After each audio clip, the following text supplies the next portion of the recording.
Bismillahirrahmanirrahim. Assalamualaikum warahmatullahi wabarakatuh. Alhamdulillah Rabbil Alamin. Wassalatu wassalamu ala ashrafil anbiya'i wal mursalin. Nabiina Muhammadin wa ala alihi wa sahbihi ajma'in. Sahabat sekalian yang dimuliakan oleh Allah SWT, kawan-kawan sekalian yang semoga Allah senantiasa merahmati kita semua, memberikan taufik kepada kita semua. Pada kesempatan di kali ini, kita akan sedikit membahas apa sih yang tertulis dalam catatan amal perbuatan manusia. Apa sih yang tertulis dalam catatan amal perbuatan kita sebagai manusia. Teman-teman sekalian, kita tahu bahwa setiap gerak-gerik kita, setiap perilaku dan perbuatan kita, itu semua akan dicatat oleh para malaikat. Dan catatan itu kelak nanti akan dibuka oleh Allah. Allah mengizinkan untuk kita semua untuk melihat apa yang telah kita kerjakan. Bukti bahwa hal tersebut dicatat oleh para malaikat disebutkan dalam Al-Quran di surat Al-Infitar. Allah mengatakan, "Kalla bal tukadzibuna biddin." Sekali-kali jangan begitu. Bahkan kalian telah mendustakan hari pembalasan. Wa inna alaikum lahafizin. Dan sungguh bagi kalian ada malaikat-malaikat yang senantiasa mengawasi perbuatan dan pekerjaan kalian. Kiraman katibin. Malaikat-malaikat itu adalah malaikat-malaikat yang mulia di sisi Allah dan mereka mencatat amal perbuatan kita. Ya'lamuna ma taf'alun. Mereka mengetahui apa yang kalian kerjakan. Yang kita kerjakan semuanya tidak ada yang terlalaikan, tidak ada yang terlewatkan, semua tercatat dengan rapi dalam buku catatan amal yang ditulis oleh para malaikat. Dan kelak nanti di yaumil qiyamah kita akan diberikan izin untuk melihat catatan itu. Allah mengatakan di surat Al-Isra, "Wa kulla insanin alzamnahu ta'irahu fi 'unuqihi." Dan setiap manusia telah Allah tetapkan amal perbuatannya sebagaimana telah tetapnya kalung pada leher-leher mereka. Wa nukhriju lahu yaumal qiyamati kitaban yalqahu mansyura.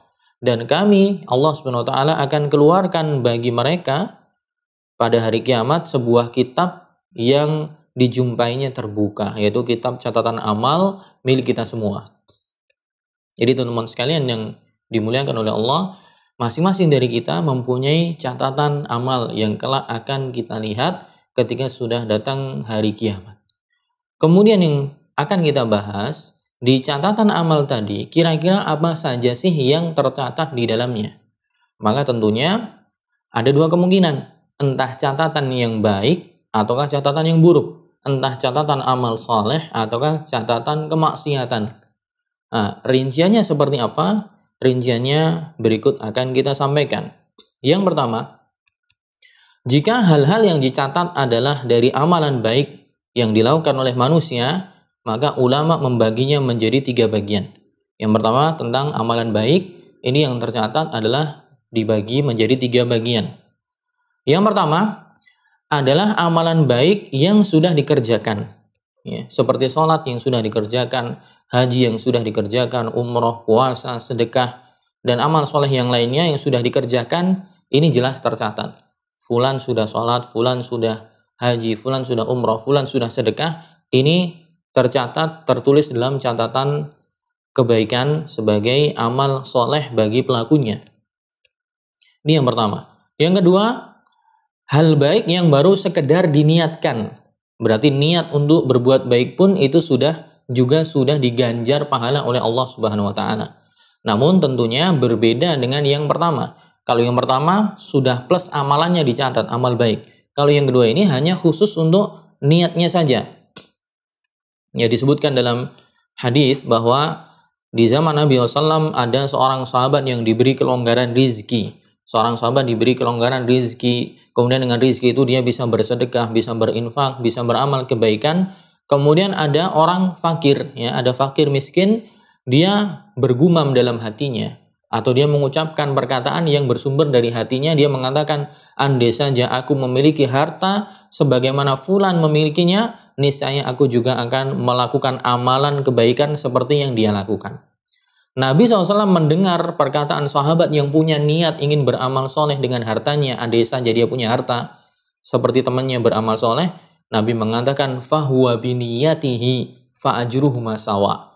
Maka orang yang berniat tadi ingin punya harta yang digunakan nanti untuk sedekah, maka kata Nabi, dia dengan niat yang menyertainya, ganjaran keduanya sama. Tapi persamaan di sini hanya dari sisi ganjaran saja. Berarti orang yang berniat untuk berbuat baik sudah tertulis baginya pahala kebaikan. Hadis disebutkan dalam riwayat Tirmidzi dan disahihkan oleh Syekh Albani rahimahullah taala. Jadi amal kebaikan yang dicatat pertama adalah perbuatan yang memang sudah dilakukan. Kedua adalah perbuatan yang baru diniatkan. Yang ketiga adalah amalan baik yang sudah ditekadkan. Nah, tekad ini berarti sudah lebih dari niat. Sudah berniat plus akan mewujudkan perbuatan itu. Ya. Dan ini terbagi dua. Perbuatan yang sudah diniatkan plus akan ditekadkan, akan diwujudkan ini terbagi dua. Yang pertama, seseorang yang telah bertekad kuat akan melakukan amalan baik. Dia punya kemampuan untuk melaksanakannya, namun terhalangi uzur syar'i. Ada penghalang, ada uzur yang menjadikan dia tidak bisa merealisasikan, melakukan amalan tersebut. Tapi dia sudah tekad kuat. Yang demikian tercatat baginya pahala sempurna seakan dia melakukan amal baik tersebut. Jadi tidak hanya tercatat sebagai pahala niat, tapi plus amalannya. Dalilnya apa? Dalilnya firman Allah di surat An-Nisa, "Wa man yakhruj min baitihi muhajiran ila Allah wa rasulih, thumma yudrikhul maut faqad waqa'a ajruhu 'ala Allah." Barang siapa yang keluar dari rumahnya dengan maksud berhijrah kepada Allah dan Rasulnya, kemudian kematian menimpanya sebelum dia sampai ke tempat tujuan, maka sungguh telah tetap pahalanya di sisi Allah Subhanahu wa taala. Dia sudah keluar dari rumahnya untuk hijrah, di tengah jalan meninggal, belum sampai tempat tujuan. Ya. Dalil yang lainnya adalah kejadian perang Badar. Ya. Perang Badar, Utsman bin Affan, sahabat Utsman bin Affan pada saat itu tidak ikut perang Badar karena merawat istrinya yang sedang sakit, ya, Ruqayyah yang sedang sakit. Sampai akhirnya pas perang Badar tadi selesai, Nabi diberikan kemenangan, tapi juga kabar sedih, Ruqayyah meninggal karena sakit parah. Kemudian ketika pulang, Nabi SAW juga memberikan jatah ghanimah kepada Utsman. Padahal Utsman gak ikut perang. Ya. Tapi tidak ikutnya perang si Utsman ini bukan karena malas, bukan karena sebab yang lain. Tapi karena ada uzur syar'i yang menghalangi. Padahal dia sudah berniat dan juga bertekad akan ikut jihad. Perang melawan orang-orang Quraisy di perang Badar. Tapi ada uzur yang menghalangi, tapi tetap tertulis baginya seakan-akan dia ikut berjihad. Buktinya dia mendapatkan jatah dari ghanimah. Yang kedua adalah seorang yang sudah bertekad kuat akan melakukan amalan baik, dia punya kemampuan untuk melaksanakannya, namun dia tidak jadi dan meninggalkannya. Nah, kalau yang demikian, yang tertulis hanya pahala niat saja. Ya, hanya yang tertulis pahala niat saja. Seperti orang yang sudah bertekad untuk bersedekah, sudah nyiapin uang, sudah menentukan waktu akan bersedekah, ternyata sebelum hari H dia mengurungkan niatnya atau mengurungkan perbuatannya, nggak jadi. Maka yang seperti ini, ya, tidak ada penghalang padahal, maka seperti ini hanya tertulis baginya pahala niat saja. Taib, itu yang perbuatan baik. Adapun yang perbuatan buruk, hal-hal yang dicatat dari amalan buruk manusia, ulama juga membaginya menjadi 3. Yang pertama adalah amalan buruk yang sudah dikerjakan. Ini juga tercatat, ya, jelas ini.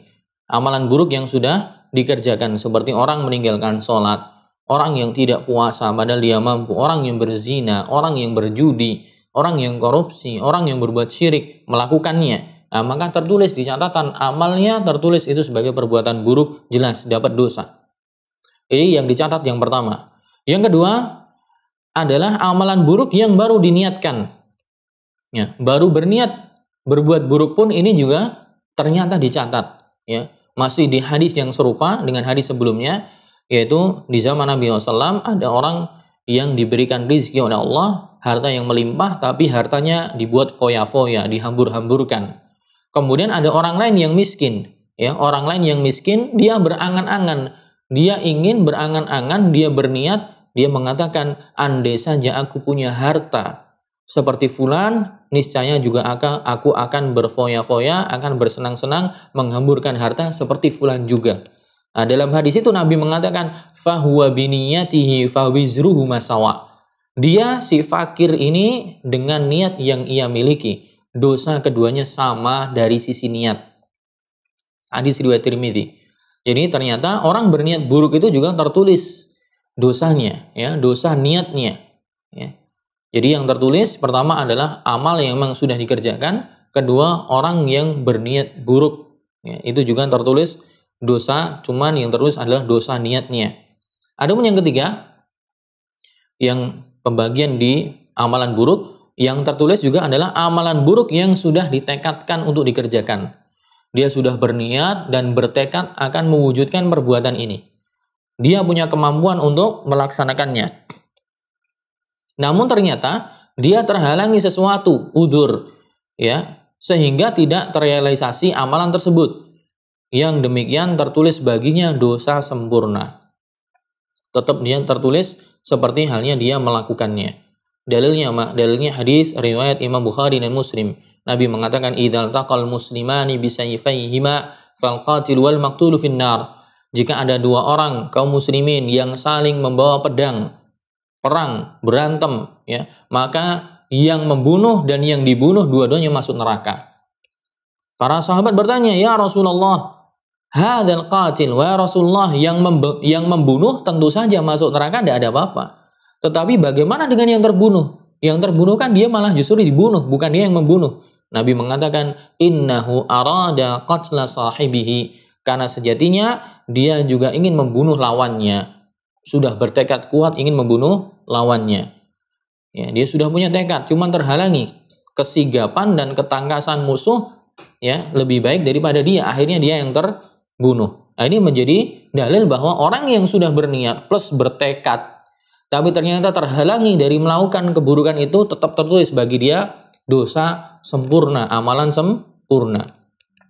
Maka misalnya ada orang yang sudah menyediakan uang, sudah menghidupkan motornya, dia ingin pergi ke bar untuk beli minuman keras, tapi ternyata sampai bar, ya, barnya tutup sehingga dia tidak jadi minum khamr. Maka sudah tertulis bagi dia dosa meminum khamr.